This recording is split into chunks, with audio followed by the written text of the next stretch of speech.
BJP पर भारी पड़ा ओवैसी चंद्रशेखर का गठबंधन। जीतने ने महागठबंधन को मिलकर हरा दी 30 सीटें। तेजस्वी यादव की अकड़ और कांग्रेस की बेवकूफी। बिहार के नतीजों में जेडीयू का कमाल और बीजेपी का धमाल दिखा तो कांग्रेस ने वोट चोरी का राग अलापना शुरू कर दिया। तेजस्वी यादव खामोश हो गए और उनके प्रवक्ता चुनाव आयोग को गरियाने लगे, लेकिन उनको अपने नेता का अहंकार नहीं दिखा, जिसने एआईएमआईएम को 6 सीटें नहीं दी और चंद्रशेखर आजाद को 2 सीट के लायक भी नहीं समझा।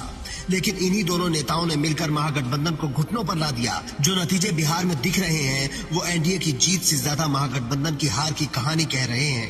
कैसे, वो अगले 2 मिनट में आपको समझाएंगे, बस आप अंत तक बने रहिए। देखिए, सीमांचल में 24 सीटें हैं जहां जेडीए गठबंधन पूरी ताकत से लड़ रहा था। यहां महागठबंधन का सूपड़ा साफ हो गया है। भले ही ओवैसी की पार्टी ने 2-3 सीटें जीती हो, लेकिन बाकी सीटों पर इतने वोट हासिल किए जो महागठबंधन के उम्मीदवारों को हराने के लिए काफी थे।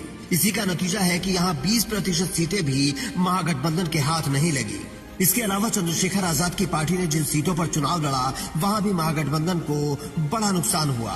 जैसे झाझा में आजाद समाज पार्टी के उम्मीदवार मोहम्मद इरफान को अच्छे वोट मिले और उनके अलावा कुटुंबा, चेनारी, डेहरी, चैनपुर, राजपुर और औरई में भी आजाद समाज पार्टी ने खासा असर डाला।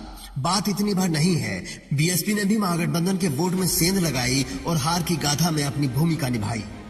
अब सोचिए, अगर इन पार्टियों को 1-2 सीट और ओवैसी को 6 सीटें देकर अपने साथ ले लिया जाता तो नतीजे बदल सकते थे, लेकिन तेजस्वी यादव की अकड़ और अति आत्मविश्वास ने उनको यहाँ लाकर खड़ा कर दिया। आप सोचिए, एक तरफ देश की सबसे बड़ी पार्टी बीजेपी है, जिसके पास पैसा है, पावर है, नेता है, जमीन पर काडर है, मजबूत प्रबंधन है, लेकिन वो फिर भी जीतन राम मांझी और चिराग पासवान को नहीं छोड़ते हैं। जबकि उनके साथ जेडीयू के तौर पर एक मजबूत पार्टनर मौजूद था और नीतीश कुमार चिराग पासवान से नाराज भी थे, लेकिन बीजेपी ने किसी तरह मैनेज किया और सबको साथ में ले आए।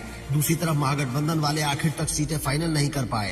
कांग्रेस ने अंत तक तेजस्वी यादव को सीएम का चेहरा घोषित नहीं किया। मुकेश सहनी को जैसे तैसे राहुल गांधी ने प्रेस कॉन्फ्रेंस करने से रोका और झारखंड मुक्ति मोर्चा को चुनाव लड़ने से रोका, लेकिन तेजस्वी यादव को ये सब दिखाई नहीं दिया और जीत नीतीश कुमार की हुई। लेकिन सिर्फ इतने से नीतीश कुमार फिर से सीएम बनने नहीं जा रहे हैं। चुनाव से ठीक पहले जो उन्होंने महिलाओं के खाते में 10,000 रुपए डाले, उसका भी इस चुनाव में बड़ा रोल रहा। इस जीत के बाद कांग्रेस का वोट चोरी वाला मुद्दा भी हवा में उड़ सकता है, क्योंकि जनता एक सवाल करेगी कि अगर बीजेपी को वोट चोरी करनी होती तो अपने लिए करती, नीतीश कुमार को फिर से जीवित क्यों करती। इसीलिए सारा समीकरणों का खेल है, जिसमें तेजस्वी यादव बुरी तरह चूक गए। एक बूढ़े नेता ने नौजवान नेता को धोबी पछाड़ दी है तो दर्द जरा ज्यादा होगा। नीतीश कुमार ने जिस तरीके से इस बार नतीजों में पलटी मारी है, वो दिखाता है कि उनको मुस्लिमों का वोट भी बड़े पैमाने पर मिला है, जो पिछली बार उनसे छिटक गया था। अब तेजस्वी यादव कांग्रेस को बैठकर सोचना होगा कि अगली रणनीति क्या होनी चाहिए, क्योंकि ये हार उन्हें लंबे समय तक चुभने वाली है और आने वाले समय में यूपी से लेकर लोकसभा चुनाव तक परेशान करने वाली है। आप भी कमेंट करके अपनी राय रख सकते हैं कि तेजस्वी अगर छोटे दलों को साथ लेकर चलते तो क्या नतीजा बदल सकता था या उनकी हार निश्चित थी। Bureau report, Indian news.